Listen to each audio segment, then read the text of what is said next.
बहुत दिनों पुरानी बात है। एक घने जंगल में एक शेर एक गुफा में रहता था। हर रोज वह शिकार करने के लिए जंगल में जाता और वापस गुफा में आकर आराम किया करता था। एक दिन कहीं से एक चूहा उस गुफा में आ गया और बिल बनाकर रहने लगा। जब भी शेर आराम कर रहा होता, चूहा बिल से निकलता और शेर के बालों को कुतर जाता। जागने के बाद शेर की जब अपने कुतरे हुए बालों पर नजर जाती तो वह गुस्से से आग बबूला हो जाता। परेशानी होने के बावजूद भी वह चूहे जैसे छोटे से जीव का कुछ नहीं कर पा रहा था। जब भी वह उसे पकड़ने का प्रयास करता, वह चपलता से अपने बिल में घुस जाता और शेर क्रोधवश दांत पीसता रह जाता। एक दिन शेर ने सोचा, इस छोटे से जीव पर अपनी ऊर्जा व्यर्थ करने का कोई फायदा नहीं है। इसे पकड़ने के लिए इसका ही कोई परम शत्रु लाना चाहिए, और चूहे की सबसे बड़ी दुश्मन तो बिल्ली ही है। मैं अभी तुरंत जाकर उसे यहाँ लाता हूँ। और वह गांव जाकर बहला फुसलाकर एक बिल्ली ले आया। हर रोज शेर बिल्ली के लिए ताजी मछलियाँ लाया करता और प्यार से उसे खिलाता। बदले में बिल्ली शेर के आराम के समय चौकसी करती। बिल्ली के रहते हुए चूहा डर के मारे बिल में घुसा रहता। शेर अब निश्चिंत होकर सोने लगा। बिल्ली रोज ताजी मछलियाँ खाकर रिष्ट पुष्ट होने लगी। इधर चूहा बिल में घुसा घुसा कमजोर हो चला था। शेर के बाल ही उसका आहार थे। आखिर कब तक वह भूखे प्यासे बिल में पड़ा रहता। एक दिन व्याकुल होकर वह अपने बिल से निकल ही आया। शेर उस समय सोया हुआ था और बिल्ली पास ही बैठकर मछलियाँ खा रही थी। चूहा बिल्ली को चकमा देकर शेर के पास जाने का प्रयास करने लगा, पर बिल्ली चपल थी। उसने चपलता से चूहे को अपने पंजे में दबोच लिया और मार कर खा गई। बिल्ली खुश थी। वह सोचने लगी, मैंने अपने मालिक की चिंता का सदा के लिए अंत कर दिया। अब शेर मुझे बड़ा गिफ्ट देगा। उसे विश्वास था कि खुश होकर शेर अवश्य उसे और स्वादिष्ट मछलियाँ लाकर देगा। शेर के जागने पर बिल्ली ने उसे चूहे को मार डालने की बात बता दी। बिल्ली बोली, महाराज की जय हो। आपके नींद में खलल करने वाला अब सदा के लिए मर चुका है। शेर की परेशानी का कारण समाप्त हो चुका था।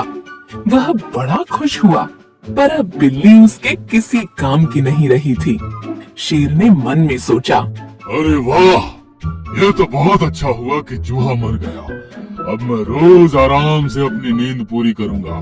पर अब चूहा ही नहीं तो इस बिल्ली का क्या काम। उसने उसे भोजन देना बंद कर दिया।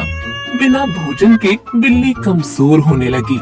उसे समझ में आ गया कि चूहे को मारकर उसने अपनी उपयोगिता समाप्त कर दी है, इसलिए शेर उसे नजरअंदाज करने लगा। आखिरकार बिल्ली गुफा छोड़कर चली गई। तो दोस्तों, इस कहानी से हमें यह पता चलता है कि हमेशा अपनी उपयोगिता बनाए रखें। बहुत पुरानी बात है। एक बार जंगल में रहने वाली चालाक लोमड़ी जंगल में घूम रही थी। अचानक उसे सामने से एक गधा दिखाई दिया। क्या तुम मुझसे दोस्ती करोगे? अगर तुमने हाँ कहा तो मैं तुम्हें यह पूरा जंगल घुमाऊंगी, लोमड़ी ने पूछा। उसने गधे के सामने मित्रता का प्रस्ताव रखा। गधे का कोई मित्र नहीं था। उसने लोमड़ी की मित्रता स्वीकार कर ली।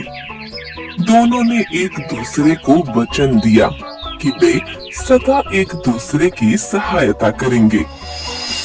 उस दिन के बाद से दोनों अपना अधिकांश समय एक दूसरे के साथ गुजारने लगे। वे जंगल में घूमा करते, घंटों एक दूसरे से बातें किया करते। गधा लोमड़ी का साथ पाकर बहुत खुश था। एक दिन दोनों जंगल के तालाब किनारे बातें कर रहे थे। तभी वहाँ जंगल का राजा शेर पानी पीने आया। उसने जब गधे को देखा तो उसके मुंह में पानी आ गया। लोमड़ी को शेर की मंशा भांपते देर नहीं लगी। वह सोचने लगी कि क्यों न शेर से एक समझौता किया जाए। मैं उस गधे को मारने में सहायता करूंगी। इस तरह मेरे भोजन की भी व्यवस्था हो जाएगी। वह शेर के पास गई और मधुर स्वर में बोली, वनराज, यदि आप इस गधे का मांस खाना चाहते हैं तो आपकी सहायता मैं कर सकती हूँ।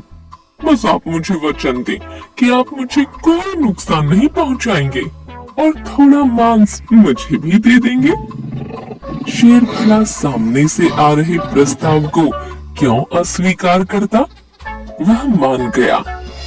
अगले दिन योजना अनुसार लोमड़ी गधे को भोजन ढूंढने के बहाने जंगल में एक ऐसे स्थान पर ले गई जहां एक गहरा गड्ढा था।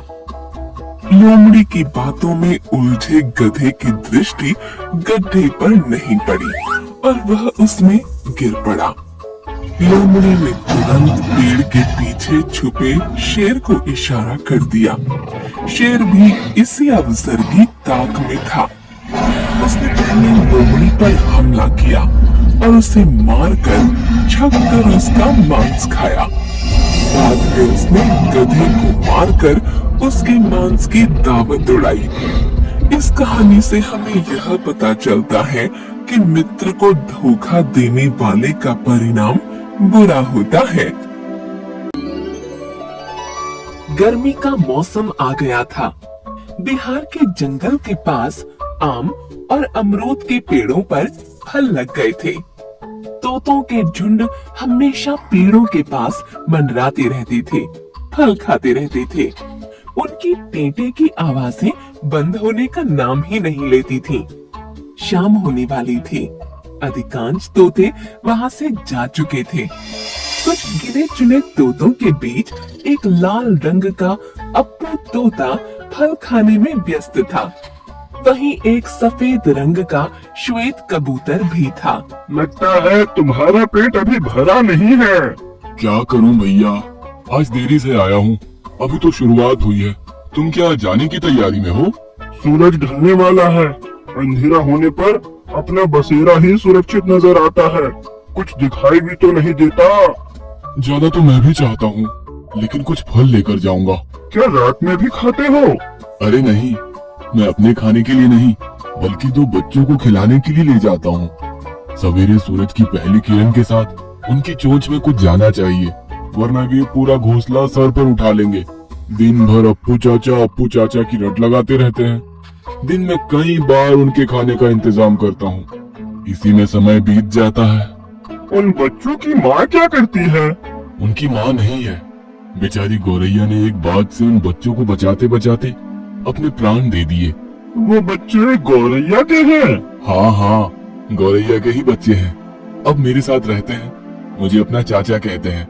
मुझे भी अपने दोनों नन्हे मुन्ने प्यारे भतीजों से बड़ा प्यार हो गया है।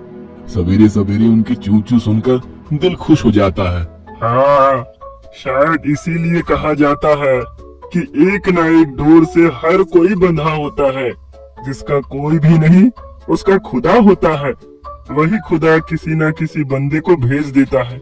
जैसे तुम्हारी ड्यूटी लग गई है, एक दिन आऊंगा मैं भी तुम्हारी महफिल में।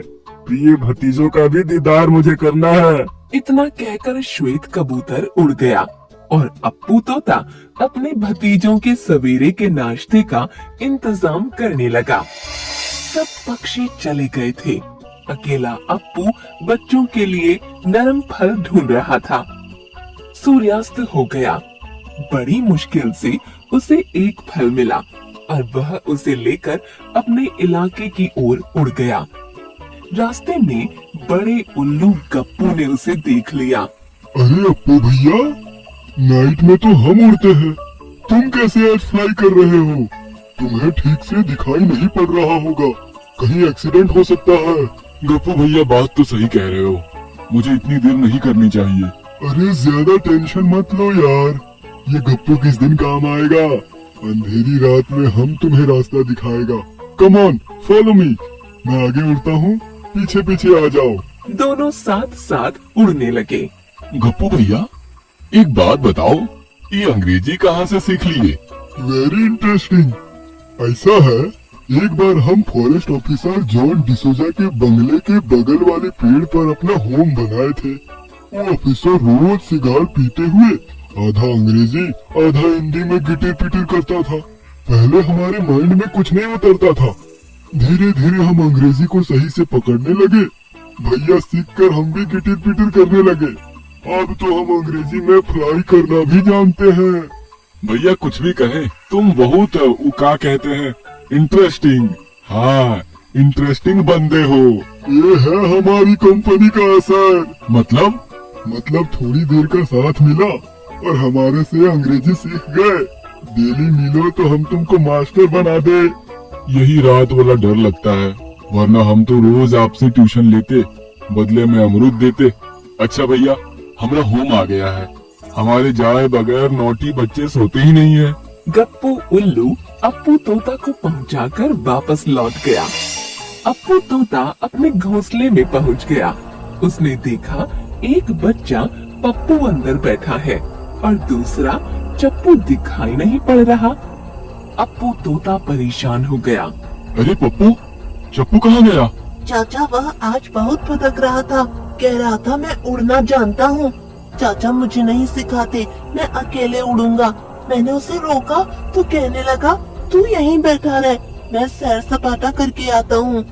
चाचा वह गया और फिर लौट कर नहीं आया। अरे ये तो बहुत बुरा हुआ।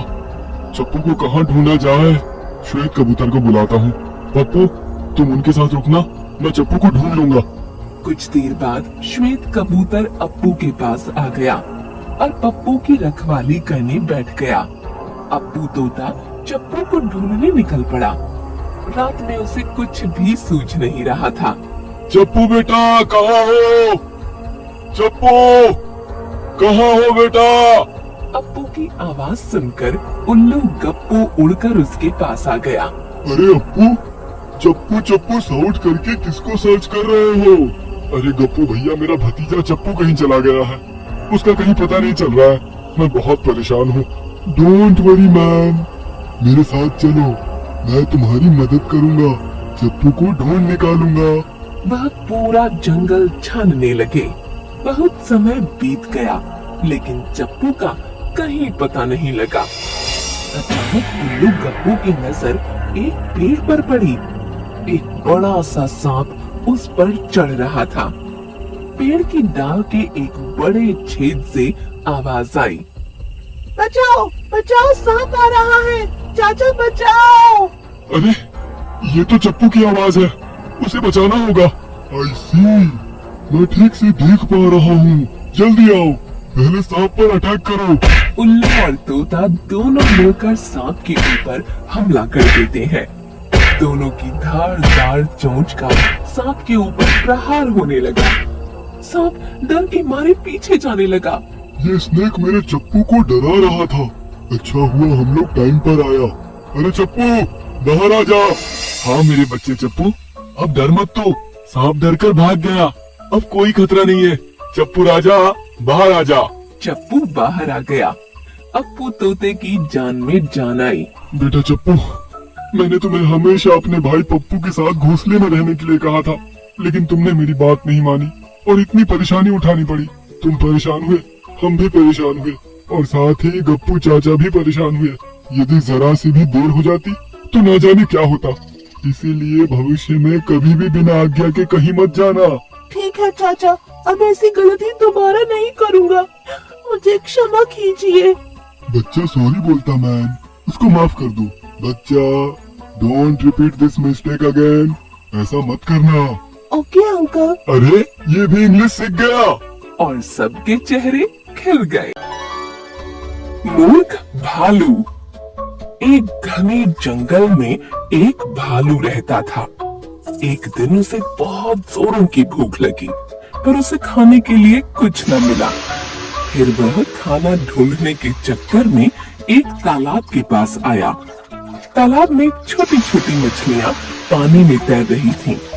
उसके मन में विचार आया कि क्यों ना मैं इस तालाब की मछली को पकड़कर अपनी भूख मिटाऊं। ऐसा सोचकर वह तालाब के किनारे पहुंच गया। वह तालाब में मछलियां पकड़ने की कोशिश करने लगा।